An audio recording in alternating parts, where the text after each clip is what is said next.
Above our world, where blue fades into the velvet of space, there is an invisible force at play, an electric breath moving silently, sculpting the very limits of our atmosphere. It hums above the poles, an unseen guardian or silent saboteur, and for decades its existence was only a whisper in scientific circles, a hypothesis born of mathematical shadows and strange plasma flows. But now, after 60 years of waiting, watching, and wondering, we've finally reached it. We've touched it, and the implications may ripple through every theory we've held about why Earth is habitable and how close we may be to losing that delicate balance. It's called the ambipolar field, and while that name might sound technical, it hides something raw, something elemental, a force woven into the very heartbeat of our planet. Not long ago, we only knew two global energy fields: gravity, which holds us down and keeps the oceans from spilling into the void, and magnetism, which shields us from the sun's fury and cosmic radiation. But there was always something missing. Plasma, ionized, energetic matter found everywhere in the cosmos, was escaping from Earth into space in ways that defied explanation. Some of these particles weren't hot. They weren't boiling out from solar heat. They were cold, calm, yet somehow still surging into space at speeds that could tear through the silence above. This cold plasma puzzled scientists. It wasn't acting like it was supposed to. If sunlight was the only engine driving particles away from Earth, we should only see hot, energized particles slipping through the upper atmosphere. But we didn't. Something else was giving these ions a nudge. Something hidden. In the 1960s, when spacecraft first soared high above the poles, they detected a strange wind, a silent, invisible stream of charged particles moving upward and outward. Not from heat, not from light, but from some deeper mechanism. They called it the polar wind, and for the first time, whispers of an unseen electric field began to circulate in the minds of Earth's most brilliant thinkers. But whispers aren't enough for science. We needed proof. The ambipolar field, if it existed, had to be faint. So faint, in fact, that our instruments for decades couldn't even begin to measure it. It was like trying to weigh a snowflake on a rusty old scale. But the theory lingered, waiting for the world to catch up. Then came Venus. The European Space Agency's Venus Express mission turned the whisper into a shout. Venus, scorched, dry, hellish, was once thought to have oceans, like Earth. But now it's a wasteland. Why? The probe detected an electric field around Venus, 10 volts strong, 5 times more than scientists expected. It was like discovering a leak in a dam after the lake had already dried.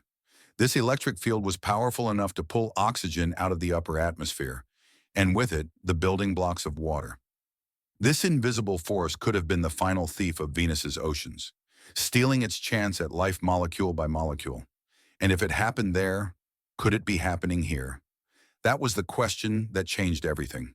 If Earth had its own ambipolar field, even a weak one, it might be quietly influencing our planet in profound ways, slipping oxygen out of our skies, shaping the edges of habitability without us ever knowing. So NASA's Endurance mission set out to find it. Endurance. The name alone recalls stories of courage, of Shackleton's frozen voyage through the Antarctic wastes. And that's fitting, because this new journey would also venture into the unknown. The team built a delicate, sensitive instrument called a photoelectron spectrometer, capable of measuring the tiny drag that Earth's electric field would exert on escaping electrons. Just a whisper of resistance in the deepening void. To succeed, the team needed precision. The launch had to happen at exactly the right time, from exactly the right place. That place was the Svalbard rocket range, the northernmost launch site on Earth, perched on a frozen archipelago in the Arctic Ocean. From there, in May 2022, the suborbital rocket rose into the sky, soaring through the magnetic pole, riding a perfect path into the unknown. The rocket only flew for 19 minutes. But in those 19 minutes, it gathered something we'd been chasing for 6 decades. The instrument registered a tiny difference, just 0.55 volts in electric potential from the lower to the upper edge of its journey. Half a volt. Less than the charge in a watch battery. Insignificant, perhaps, unless you knew what it meant. That half volt, measured between 250 and 768 kilometers above the Earth's surface, was the key. It was enough. Enough to explain the polar wind. Enough to confirm the ambipolar field exists. Enough to transform what was once a ghost story into something real, something vital. Glenn Collinson, the mission's principal investigator, described it simply: it's just the right amount. Just enough to answer why cold particles were flying into space. Just enough to explain how Earth's atmosphere leaks. Just enough to make us wonder, what happens if it changes? This was the third global force, not gravity, not magnetism, but electricity, spread softly across the atmosphere, subtle but steady, shaping the edges of our world. It wasn't just a discovery, it was a revelation. And like all great revelations, it leaves us with new questions. How stable is this field? Could it weaken or grow stronger? Could it, like on Venus, one day grow into a force that siphons our lifeblood, our water, our oxygen, leaving behind a husk of what once was Earth? As the rockets' remains splashed down into the Greenland Sea and the data poured in, humanity stood one step closer to understanding the truth about the invisible threads that hold our world together. Not with explosions or headlines, but with quiet, unrelenting discovery. Because in space, the loudest revelations are often the ones you can't hear at all. The mystery that began with a whisper in the 1960s, a wind flowing from Earth's poles that defied conventional models, was now finally given shape. With the discovery of the ambipolar field, we were no longer peering through a fog of speculation. We could now see, measure, and even begin to understand a third invisible force that subtly yet powerfully shaped our planet's atmosphere. And with that understanding came both awe and a deepened concern. Because what Endurance revealed was not just a long-lost confirmation of theory, it was a subtle warning. That barely perceptible 0.55 volts of electric potential, half the strength of a watch battery, wasn't just an academic curiosity. It was a persistent current, a slow siphon. And among the charged particles it helped shepherd out of our atmosphere, there is one that matters more than almost any other: oxygen. Think about that for a moment. Oxygen, the breath of life, the element that fills our lungs, fuels the fires of civilization, and stitches itself into every living cell. Now imagine that element, tiny atom by tiny atom, slipping away into the void of space, drawn out not by solar flares or random chance, but by a quiet electric hand. It sounds like science fiction, but it's not. It's happening right now over our heads, every moment of every day. The polar wind, powered in part by this ambipolar field, is draining Earth's upper atmosphere. Though the amount lost each day is minuscule, almost imperceptible over a human lifetime, it accumulates across the ages. And more than that, it raises the specter of what could happen under different conditions. What if, like Venus, the field were stronger? What if solar storms intensified, coupling with this invisible force to supercharge the loss? What if the balance shifted? Because balance is everything. Earth's ability to retain its water, its oxygen, its fragile envelope of air, it all hinges on delicate equilibriums. A little too much heat, and we lose the ice caps. A little too much pressure from the sun, and the magnetic shield can buckle. A slightly stronger electric field, and the oxygen that sustains us might vanish just a little faster. When scientists examined the data from Endurance, what struck them wasn't just the fact that the field existed, but how finely tuned it had to be. If it were even slightly stronger, more particles would escape. If it were weaker, perhaps not enough would be vented to maintain atmospheric balance. Earth's ambipolar field seemed to sit in that rare, life-permitting middle ground, not by intelligent design, but by cosmic chance, shaped by billions of years of planetary evolution. This discovery also deepens our understanding of other worlds. Take Mars. Unlike Earth, it has no global magnetic field to trap plasma. Its thin atmosphere has been ravaged by solar winds, stripped bare over billions of years. And without a strong ambipolar field, or the magnetic and gravitational defenses Earth enjoys, Mars simply couldn't hold on. The result is a dry, lifeless desert where oxygen and water once flowed, now long gone. Or think of Venus. That inferno world once mirrored Earth, a twin in size and mass, potentially cradling oceans. But its 10-volt electric field, 20 times stronger than Earth's, acted like a cosmic vacuum cleaner, pulling the very ingredients for water out into space. And as the atmosphere thickened with carbon dioxide, the planet spiraled into a runaway greenhouse effect that scorched everything. The discovery on Venus, strange as it sounds, might be a window into Earth's own potential future, should things shift. So why has Earth held on when other planets have not? It could come down to that sliver of a volt, 0.55 volts, hovering like a ghost in the upper layers of our sky.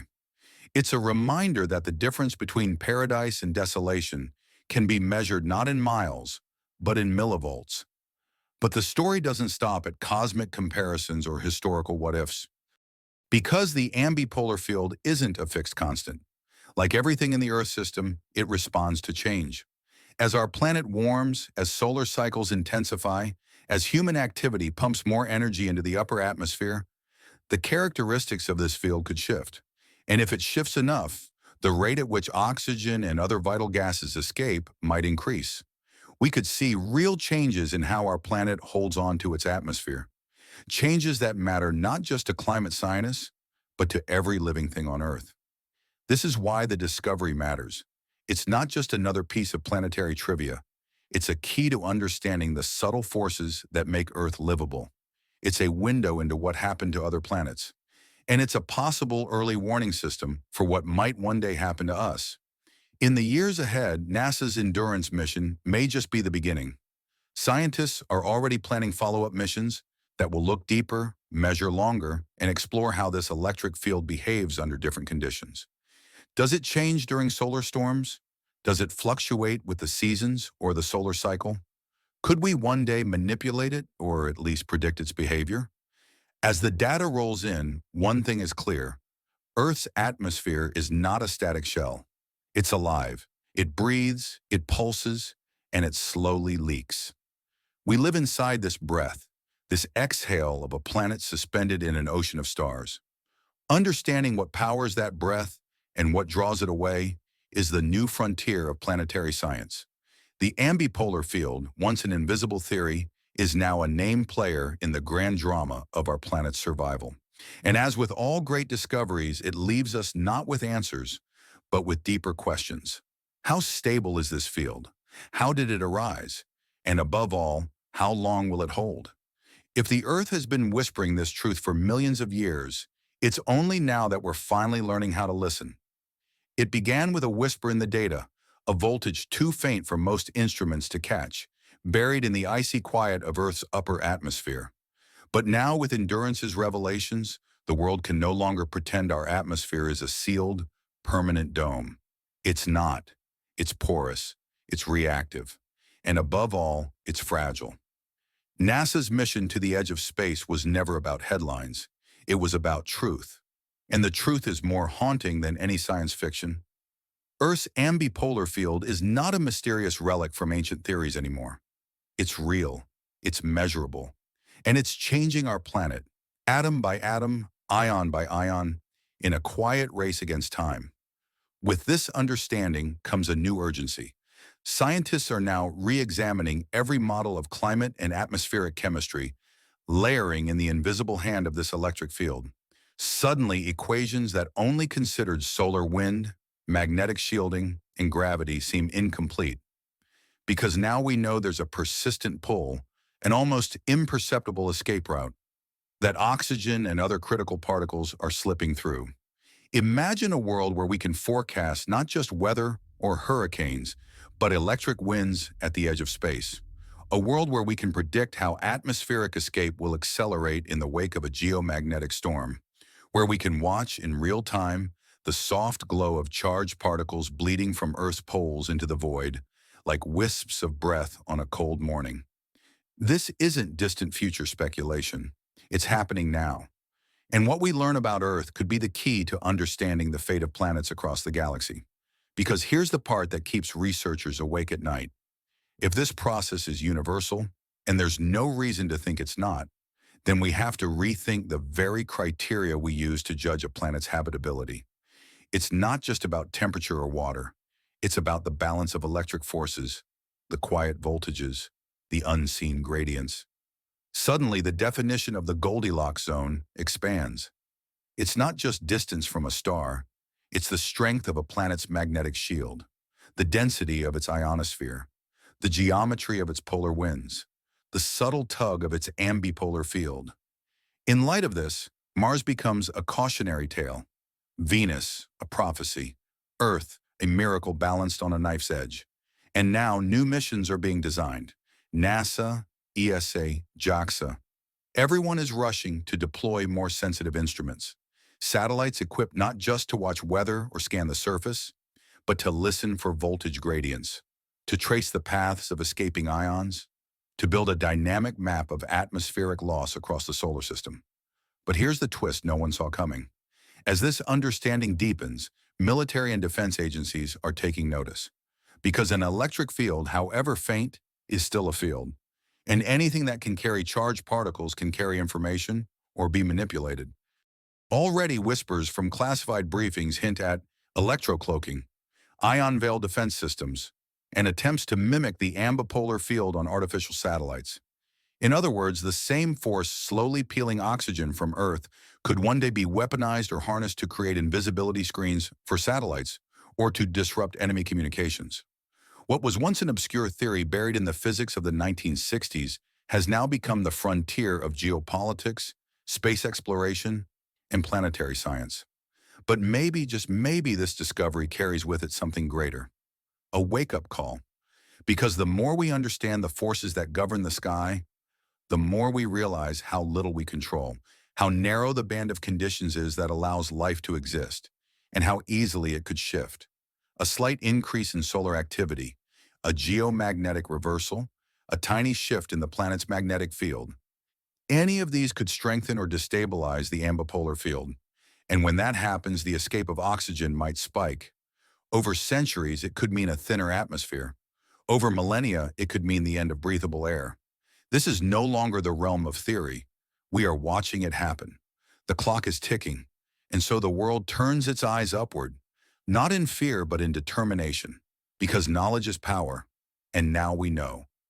We know that our planet breathes, not just down here in forests and oceans, but up there, in the thin shell of ions and plasma at the edge of space. We know that the electric heartbeat of our world is as important as its geology or its biology. And we know that for the first time in human history, we can measure and monitor it.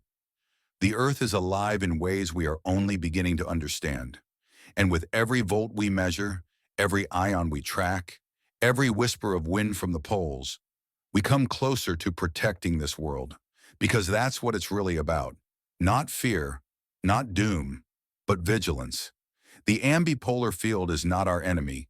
It is a reminder, a cosmic signal that says, you live in a miracle. Guard it well. And now, with eyes wide open, humanity stands on the threshold of a new understanding, not just of space, not just of Earth, but of our place in a universe shaped by silent forces we've only just begun to hear. The whisper is now a voice. The voice is now a call, and the call is clear. Pay attention, because the air you breathe is not forever.